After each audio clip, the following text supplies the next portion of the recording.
নমস্কার। আজকে আমরা জানবো স্বাস্থ্যরেখা সম্পর্কে। হাতের সর্বপ্রথম আমাকে জানতে হবে স্বাস্থ্যরেখা কোথায় থাকে। তো যদি এটা একটা হাতের আয়ুরেখা হয়ে থাকে, এটাকে আমরা আয়ুরেখা বলছি, আয়ুরেখা। এবারে স্বাস্থ্যরেখা থাকে আয়ুরেখা থেকে বেরিয়ে আসে, এটা হচ্ছে স্বাস্থ্যরেখা।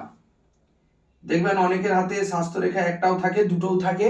এবারে আমি আজকে যেটা দেখাতে চলেছি সেটা হচ্ছে এই যে স্বাস্থ্যরেখা, স্বাস্থ্যরেখা যদি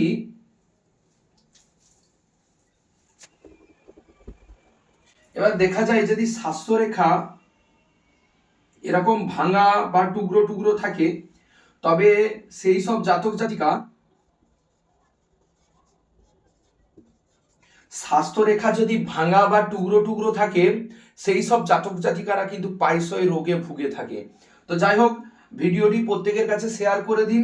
হস্তরেখা রিলেটেড ভিডিও পেতে আমার চ্যানেলটিকে সাবস্ক্রাইব করে রাখুন। আমার সাথে বলুন জয় মা।